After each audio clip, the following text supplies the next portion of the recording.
And finally, new rule, Batman and Superman have to explain something to me. Why are you two fighting? You're supposed to work together. I saw it on my footy pajamas.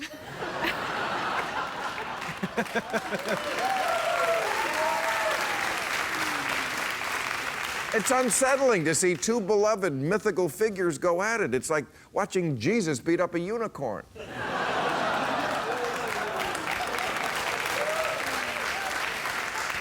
And I think the same thing when I see Democrats these days. You two also need to work together so you can stop the greatest supervillain of all time, Orange Crush.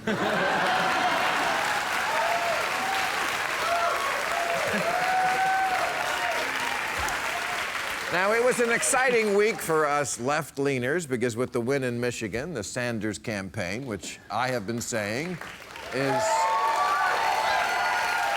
offering America a new kind of deal, has shown that Americans are still considering that deal. But I feel I should say something about a growing movement called Bernie or Bust, where Bernie supporters pledge that if it's Hillary, they'll stay home or vote for the Green Party. On their website, they say they're revolting against the plutocracy. No, actually, you'll be helping elect a plutocrat who's revolting.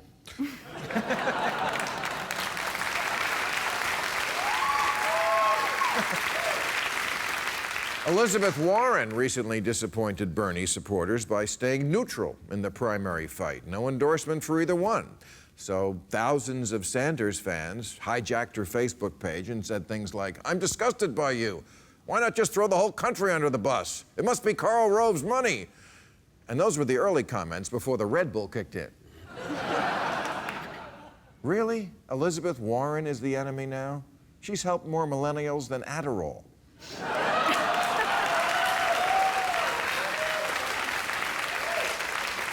And the Hillary camp does it too. In a race where no Republican candidate supports a woman's right to choose, and one of them calls women bimbos and pigs, you know who the real sexist is? Bernie.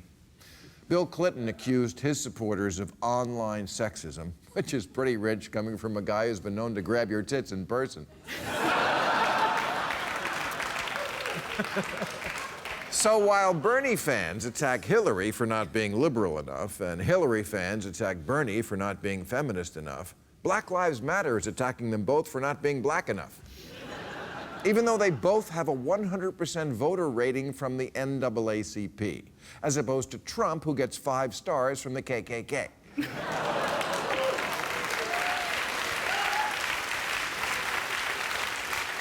There are real enemies out there. Have you seen a Republican debate? The zombies are in the mall.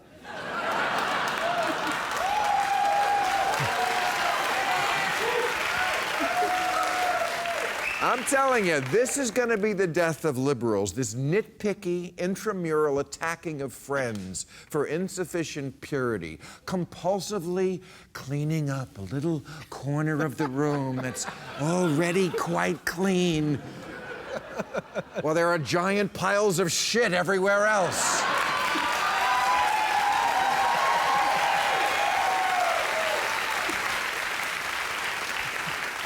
Last year, social justice warriors swarmed on Matt Damon for saying gay actors should not be defined by their sexuality, which was interpreted as him saying gay actors should stay in the closet. The Daily Beast screamed, "Shut up, Matt Damon." Washington Post, "He's got Damon-splaining to do." And Vox said, "Matt Damon isn't a terrible person, he's just ignorant." Right. The real obstacle to gays achieving equality is Matt Damon. In fact, he's such a homophobe, he fucked Liberace.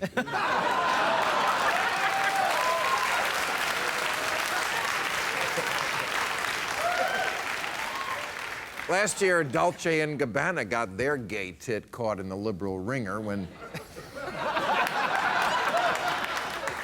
they expressed one conservative view on artificial insemination, and this week, oh, they fucked up again.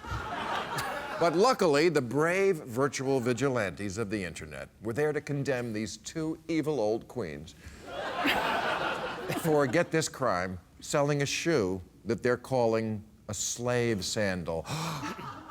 But look at it. It's a happy slave sandal. Now, clearly, they should update the name and call it an intern sandal.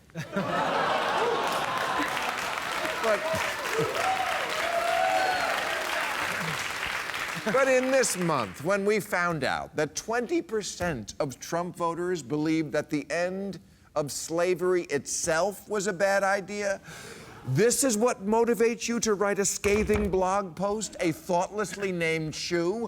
Well, hold on to your hats, guys, because right now I'm wearing black loafers.